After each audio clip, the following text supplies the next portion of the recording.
बिस्मिल्लाहिर्रहमानिर्रहीम। बेटा my name is Rihan Sadiq. आपका जो सब्जेक्ट मैं पढ़ाऊँगा वो अकाउंटिंग पार्ट 2 की है। अब इस सब्जेक्ट में सबसे पहले आपके पास इसका पेपर पैटर्न आता है कि ये पेपर कैसे अटैम्प्ट किया जाएगा, और जैसे ही आप इस पेपर पैटर्न को समझ जाएंगे फिर हम इसके टॉपिक की तरफ चलते हैं। तो पहले हम पेपर पैटर्न की बात कर लेते हैं। बेटा पेपर पैटर्न बिल्कुल पार्ट 1 की तरह है। टाइम अलाउड 3 घंटे, टोटल मार्क्स 100, जिसका ब्रेकअप मैं आपको दे रहा हूं यहां पर। ऑब्जेक्टिव टाइप क्वेश्चन है इसमें। क्वेश्चन नंबर 1, 20 आपसे एमसीक्यूज पूछे जाएंगे। एक के नंबर 1 होगा, 20 इसका एग्रीगेट बनेगा। जितने ठीक होंगे इसमें नेगेटिव मार्किंग नहीं होती। सब्जेक्टिव टाइप, इसमें 2 हिस्से हैं, short questions and long question. Short question आपके पास 2 आएंगे। क्वेश्चन नंबर 2, जिसमें से आपको 8 सवाल दिए जाएंगे और आपने 5 अटेम्प्ट करने। क्वेश्चन नंबर 3, इसमें भी आपको 8 दिए जाएंगे और आपने 5 अटेम्प्ट करने हैं। हर एक के मार्क्स 2 हैं। इसका भी एग्रीगेट 10 बनेगा और इसका एग्रीगेट भी 10 बनेगा, और टोटल यहां पर इसका 20। लॉन्ग क्वेश्चन की बात करते हैं तो लॉन्ग क्वेश्चन में क्वेश्चन नंबर 4, 5, 6, 7, 8 और 9 अटेम्प्ट आपने इसमें से करने हैं कोई से 3। जैसे ही आप इनमें से कोई से 3 अटेम्प्ट करते हैं, हर एक के मार्क्स 20 हैं, तो आपके पास इसका एग्रीगेट आएगा 60। और अगर आप इन सबको सम कर लें तो आपका टोटल एग्रीगेट बनता है 100। ये आपका बेटा पेपर पैटर्न था।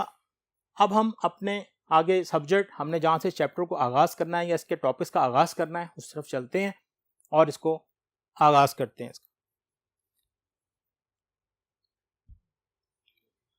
बेटा हमारा पहला टॉपिक जो हम स्टार्ट करेंगे उसका नाम है डेप्रिसिएशन, प्रोविजन एंड रिजर्व। ये हमारा लेक्चर 1 है। इसमें हम इसकी मीनिंग, डेफिनेशन और कॉजेस आज कवर करेंगे। तो सबसे पहले बात जो यहां पे होगी वो है डेप्रिसिएशन। अब सवाल यह है कि हम डेप्रिसिएशन चार्ज क्यों करते हैं, वजह क्या है डेप्रिसिएशन चार्ज करने की, इसको यहां पे एलैबोरेट किया गया है। हमारे पास एक बेसिक अकाउंटिंग कॉन्सेप्ट होता है जो आपने पार्ट 1 में पढ़ा होगा, that is called going concern concept. इस कॉन्सेप्ट की बुनियाद पर हम एसेट्स को क्लासिफाइड करते हैं बेसिकली 2 ग्रुप्स में। One is fix assets, other is current assets. अब इसमें से फिक्स एसेट जो हैं ये क्या चीजें हैं आप जानते हैं, पार्ट 1 में फाइनल अकाउंट में बहुत पढ़ा होगा। फर्नीचर, मोटर व्हीकल्स हैं, प्लांट एंड मशीनरी हैं, बिल्डिंग्स हैं। अब इनमें खास फीचर क्या है, एक तो इनकी लाइफ लॉन्ग लाइफ होती है, ज्यादा लाइफ के लिए होता है, अरसा ज्यादा इस्तेमाल है इनका। दूसरी बात सबसे अहम है, प्रोवाइड फ्यूचर इकोनॉमिक बेनिफिट। जब आप इनकी डेफिनेशन पढ़ते हो तो उसमें बताया जाता है कि एसेट्स क्या है, assets are the economic resources of the business. अब ब्रैकेट में मैंने एक छोटा सा करके लिख दिया कि अर्न थ्रू एसेट्स, मतलब हम एसेट से बहुत कुछ कमाते हैं। इसकी बड़ी छोटी सी मिसाल है, आप कहीं भी देख लें, आप जो लोग ट्रांसपोर्टेशन का कारोबार करते हैं वो उसके जरिए कमा रहे होते हैं। जो आपको ये उबर वाले हैं या कोई और ऐसी सर्विसेज आपको दे रहे हैं ट्रैवलिंग के लिए, वो उसके जरिए कमा रहे हैं, वो भी उनके एसेट्स हैं, उसके जरिए कमा रहे हैं। बिल्डिंग्स देख लें, कॉलेज को देख लें, फर्नीचर को देख लें, कि जितनी चीजें हम आपको प्रोवाइड की जा रही होती हैं, जिसके जरिए हम लोगों को फैसिलिटेट कर रहे होते हैं, उसके जरिए वो बिजनेस या इदारा या एंटिटी कुछ ना कुछ कमा रहा होता है। अब आप किसी हवाले से एग्जांपल ले लें, अपने कॉलेज में चले जाएं, आपके पास फर्नीचर है, कुर्सियों में है, तो जब वो कुर्सियां लगी उस पर हजारों लोग बैठ के पढ़ के चले गए होंगे, लेकिन वो कुर्सी साथ लेके नहीं गए। इसका मतलब है वो प्रोवाइड की गई थी, सर्विस दी गई थी आपको और उसका चार्ज किया गया। इसी तरह बहुत से एसेट्स हैं। अगर कोई बिजनेस है जिसमें प्रोडक्शन मशीनों के जरिए हो रही है तो इसका मतलब वो मशीनों के जरिए कमा रहा है। किसी में अगर वो बिल्डिंग है, मोटर व्हीकल्स हैं, तो वो उसी एसेट्स के जरिए पैसे अर्न कर रहा है, इसलिए हम यहां इसको बोलते हैं अर्न थ्रू एसेट्स। ये हमारे फिक्स एसेट्स हैं। अब होता क्या है जी, अब जब हम पैसा अर्न करते हैं, जब फिक्स एसेट से पैसे अर्न किए जाते हैं तो बेटा उसको यूज किया जाता है, और जब फिक्स एसेट यूज होता है तो उसका वो यूज पोर्शन, उसे हम डेप्रिसिएशन एक्सपेंस कहते हैं, और वो जब यूज होता है तो रेवेन्यू जनरेट करता है, इसीलिए उसी डेप्रिसिएशन एक्सपेंस को रेवेन्यू के अगेंस्ट चार्ज किया जाता है। तो that is called basic concept, basic sense of depreciation, कि हम डेप्रिसिएशन चार्ज क्यों करते हैं। यहां पे एक छोटा सवाल बनता है, पार्ट 1 में अक्सर शॉर्ट आपने शॉर्ट आंसर पढ़े होंगे, उस तरह यहां भी बहुत सारे शॉर्ट आंसर आते हैं, तो उसमें आता है why we charge the depreciation. तो basically depreciation is charge on the fixed assets and depreciation charge and this is the use portion of the fixed assets which contribute towards the earning revenue। जो revenue earn करने में contribution दे रहा होता है, हम उसे वहां पे चार्ज करते हैं, मीन डेबिट करते हैं to the profit and loss account और against the revenue. This is the basic sense. अब यहां पे एक छोटा सा आपको एग्जांपल मैंने बना के दी है। एक मशीनरी है आपके पास, 1 लाख उसकी कॉस्ट है, यूनिट्स प्रोड्यूस करती है वो 10,000। कोई भी यूनिट्स हैं, आप पेन समझ लें, पर यूनिट डेप्रिसिएशन एक्सपेंस। अगर इसका मतलब यह हुआ कि जब वो मशीन 1 यूनिट बनाएगी तो इसका मतलब है उस यूनिट में डेप्रिसिएशन के पैसे कन्वर्ट हो गए, यानी कि एसेट की वैल्यू 1 यूनिट में कम हो गई। इसी तरह जब वो 100 यूनिट बना देगी, 1000 यूनिट बना देगी, तो इसका मतलब है एसेट्स की वैल्यू कम होती जाएगी, और जैसी वो 10,000 यूनिट्स बना देगी वो बेसिकली एसेट्स हमारे लिए यूजलेस हो जाता है। मीन हमने तो पैसे, चीज बनाकर पैसे कमा लिए, उसने हमें पैसा कमा के दे दिया, लेकिन साथ साथ क्या हुआ, उसकी वैल्यू भी डिक्रीज होती चली गई, क्योंकि एक स्टैंडर्ड है, इसमें आप कहीं भी चेक कर सकते हैं। आप फोटोकॉपीज मशीन को देख लें, अगर आप उसमें रिम यूज कर रहे हैं पेपर का, जितने पेपर यूज होंगे वो एक्सपेंस होता चला जाएगा, जितने पड़े हैं वो ऑटोमेटिकली आपके पास पड़े हैं, उसे आपने भी अर्न करना है, आपने पैसे कमाने हैं। इंक कर लें, टोनर होता है, अक्सर आप लोग टोनर फिल कराते हैं, वो कहते हैं जी इसकी जो प्राइस है, इसके जो पैसे हैं, ये 2500 कॉपीज निकालेगी अगर हम आपसे 500 रुपया लेते हैं। तो अक्सर लोग उसको डिवाइड कर लेते हैं और उसे अपने पैसे हिसाब से पूरा करते हैं जब उसे वो प्रिंट आउट ले रहे होते हैं। इसी तरह मशीन है, 10,000 यूनिट्स बनाएगी, 10,000 यूनिट्स बनाने के बाद इसकी कैपेसिटी खत्म हो जाएगी, लेकिन जब वो 1 यूनिट प्रोड्यूस करेगी तो उसकी वो डेप्रिसिएशन या मशीन की कॉस्ट कन्वर्ट हो जाएगी एज अ डेप्रिसिएशन उस यूनिट में। इसलिए हम यहां कहते हैं पर यूनिट डेप्रिसिएशन ₹10। अब हम बेटा बाकी पोर्शन जो है इसकी एक्सप्लेनेशन हम अब इसके फर्स्ट बोर्ड पे दोबारा चलते हैं और आगे से इसको कंटिन्यू करेंगे। अगला पोर्शन हमारा डेफिनेशंस का है। सबसे पहले आपने यहाँ एक डेफिनेशन लिखी है एक ऑथर की, आपकी किताब में और भी डेफिनेशन मिल जाएंगी। पिकल्स की डेफिनेशन है, डेफिनेशन कह रहा है जी depreciation may be define as the permanent and continuous diminution in the quality, quantity and the value of asset. इसके बाद एक जनरल डेफिनेशन है जो बहुत आसान सी है, depreciation is the gradual and permanent decrease in the book value of fixed assets by the use और passage of time. ये भी आप लिख सकते हैं। और एक तीसरी डेफिनेशन है जो बहुत इंपॉर्टेंट है, जिसमें आपके बहुत सारे फार्मूलाज छुपे होते हैं। वो कुछ यूं है, depreciation is the systematic allocation. ये अक्सर सवाल आ जाता है बोर्ड में एमसीक्यूज में कि जी डेप्रिसिएशन ये क्या होती है, तो उसका जो आंसर है वो एलोकेशन ही है। तो depreciation is systematic allocation of depreciable amount, ये मैंने इसको अंडरलाइन कर दिया, थोड़ा सा ये एक टेक्निकल टर्म है, ऑफ डेप्रिशिएबल एसेट, ये आप पहले भी जानते हैं, अभी क्लियर हो जाएगा, ओवर इट्स इकोनॉमिक लाइफ। यानी कि अगर हम डेप्रिशिएबल अमाउंट को एसेट्स की, डेप्रिशिएबल एसेट की डेप्रिशिएबल अमाउंट को डिवाइड कर दें इकोनॉमिक लाइफ से, और ये एक बहुत अच्छा फार्मूला देती है, इस पर समझ लें आपके इसमें आने वाले या इस्तेमाल होने वाले तमाम फार्मूलाज का ताल्लुक इसी एक डेफिनेशन से है। अब मैंने उसका फॉर्मूला थोड़ा जनरेट कर दिया है, annual depreciation expense is equal to assets cost minus residual value over economic life. अब यहां परेशान होने की जरूरत नहीं है कि ये क्या चीजें हैं, हम इसे एक्सप्लेन कर लेंगे। अब इसकी तमाम एक्सप्लेनेशन आपको नेक्स्ट बोर्ड पे मिल जाएगी, अब आप देख लीजिएगा।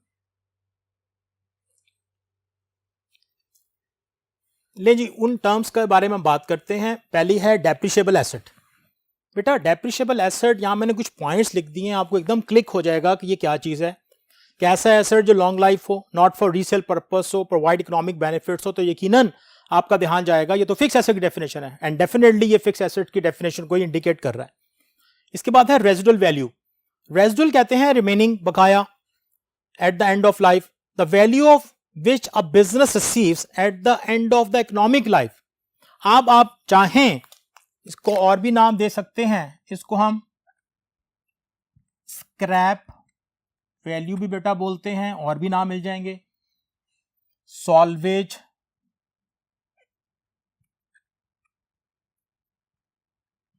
वैल्यू भी बोलते हैं, और भी कोई एक मिल जाएगा, ब्रेकअप वैल्यू भी कहते हैं, ट्रेड इन अलाउंस भी कहते हैं। वो आगे किसी लेक्चर में हम दोबारा इस पे बात करेंगे तो ये सारे क्लियर हो जाएंगे। The value which a business receive at the end of its economic life. बहुत आसान सी डेफिनेशन है। अगर आप देखें घर में कई ऐसी चीजें पड़ी होती हैं, जब आप उन्हें इस्तेमाल में ले आते हैं, जब आप उसे इस्तेमाल कर लेते हैं तो इस्तेमाल में लाने के बाद वो आपके लिए यूजलेस होती हैं। फिर हम क्या करते हैं, हम इंतजार कर रहे होते हैं कि कोई रद्दी वाला आए, हम उसे इसको बेच दें, और वो हम उसे स्क्रैप करके बेच देते हैं, यानी कि तोड़ ताड़ के दे देते हैं बस, और हमारे किसी काम की नहीं है, और वो भी उन्हें स्क्रैप में लेता है। इससे आप रद्दी का नाम ज्यादा समझते होंगे। इसी तरह इकोनॉमिक लाइफ। अब इकोनॉमिक लाइफ है, जाहिर है एसेट्स के हवाले से बात हो रही है। The time period for which asset is available for use और provide the service to the business, यानी कि वो टाइम पीरियड, वो अरसा जिसके लिए एसेट बिजनेस को अपना फायदा दे रहा होता है, वो उसकी लाइफ कहलाती है। अगर वो फायदा 5 साल के लिए दे रहा है, 10 साल के लिए दे रहा है, 8 साल के लिए दे रहा है, तो ये बेटा उसका टाइम स्पैन कहलाएगा, उसकी लाइफ कहलाएगी। हम इसे इकोनॉमिक लाइफ बोलते हैं, क्योंकि हमें जरूरत थी जाहिर है उन टर्म्स का इस्तेमाल करना है जो हमारे फार्मूला में इस्तेमाल हुई थी, इससे पीछे वाले आपने बोर्ड पे देखा था।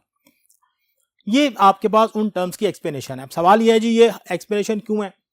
मैंने अभी पीछे वाले बोर्ड पे बताया कि ये जो 3 चीजें हैं, जिसमें आपने देखा कि हमारे पास डेप्रिशिएबल अमाउंट है और डेप्रिशिएबल एसेट है, इकोनॉमिक लाइफ है, बेटा इससे हम मिलाकर एक फार्मूला बना लेते हैं, और ये फार्मूला हमें न्यूमेरिक हल करने में मदद देता है।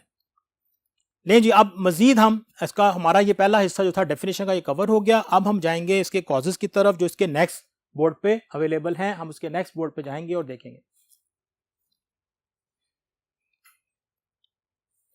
नहीं बेटा, अब हम कॉजेस पे बात करेंगे, कॉजेस ऑफ डेप्रिसिएशन, कि वो क्या वजूहात होती हैं, डेप्रिसिएशन की वजूहात क्या हैं जिनकी वजह से वो हमारे एसेट्स पर इफेक्ट कर रही होती है।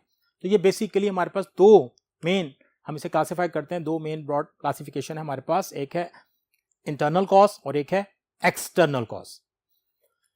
इंटरनल कॉस्ट में हम 2 चीजों को यहां पे हाईलाइट कर रहे हैं। एक है वियर एंड टियर।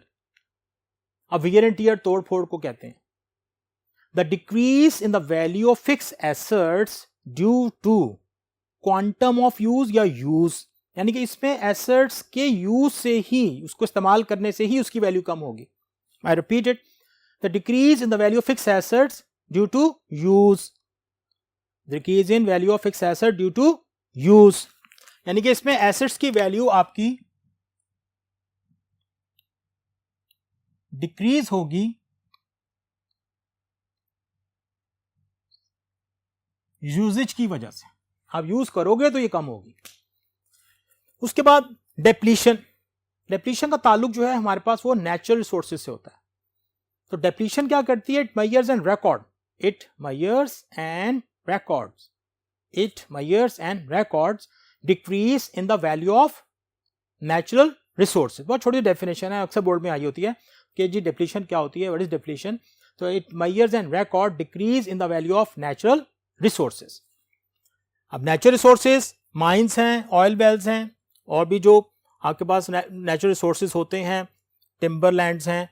आप उसकी वैल्यू में जब भी कमी आएगी तो उसके लिए जो वर्ड हम इस्तेमाल करते हैं वो क्या करते हैं जी, डेप्लीशन। इसके बाद एक्सटर्नल कॉजेज हैं हमारे पास।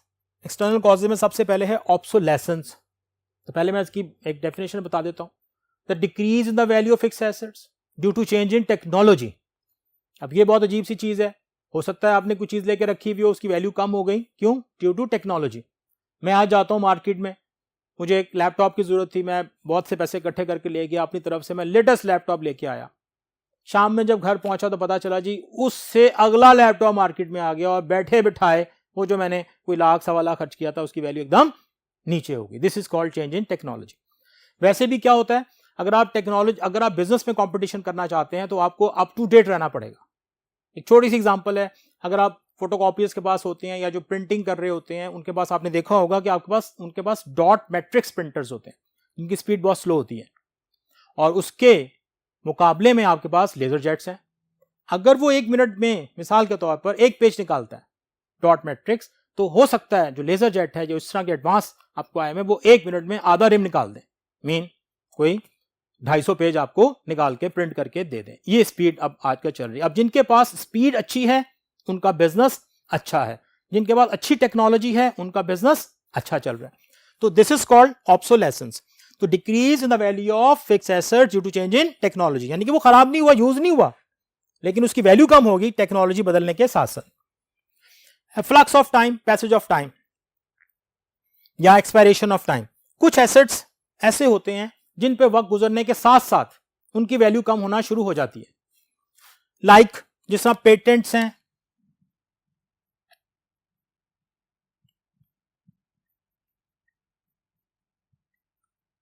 कॉपीराइट्स हैं, फ्रेंचाइजेस हैं, गुडविल है, इस तरह की बहुत सी ऐसी एग्जांपल्स होंगी जिन पर वक्त गुजरने के साथ साथ, मसलन आप कोई पेटेंट लेते हैं तो कुछ अरसे के लिए लेते हैं, 5 साल, 6 साल, 10 साल, तो जो जो वक्त गुजरता जाएगा उसकी वैल्यू कम होती जाएगी और आपको उसको रिन्यू करवाना पड़ेगा। तो decrease in the value of intangible assets due to the passage of time is called a flux of time. इसके बाद फाइनली बहुत मेजर्स है, सारे जानते हैं, accident. If the value of some assets reduces due to accident, so then it is called accident, and this is accident is the external cause. कोई गाड़ी है बिल्कुल ठीक थी, 0 मीटर थी, शोरूम से बाहर आई, कोई किसी से छोटा मोटा एक्सीडेंट हो गया, उसकी वैल्यू डाउन हो गई। और भी ऐसे एसेट्स हैं जो एक्सीडेंट होने की वजह से अपनी एफिशिएंसी खो बैठते हैं, तो उनकी वैल्यू में जब कमी आएगी, अभी उन्होंने यूज नहीं इतने हुए, लेकिन उनकी ना वक्त गुजरा ना यूज हुए, लेकिन एक्सीडेंट हुआ, उनकी उसकी एफिशिएंसी पे असर पड़ा, उनकी वैल्यू कम हो गई या मार्केट वैल्यू कम हो गई। तो this is basically, these are the 3 reasons of the external obsolescence, a flux of time and accident. बेटा ये टॉपिक आपका कंप्लीट होता है, और इसमें जो हमने थोड़ी चीज़ें समराइज की, एक तो मीनिंग थी, डेप्रिसिएशन के हवाले से डेफिनेशंस थी, और उसके बाद कॉजेज़ थी। यहाँ पे आपका पैरा लेक्चर और ये टॉपिक ख़त्म हो जाता है। इंशाअल्लाह फजल खुदा हम अगला टॉपिक दोबारा शुरू करेंगे एक नेक्स्ट लेक्चर में। तब तक के लिए अल्लाह हाफिज़, टेक केयर।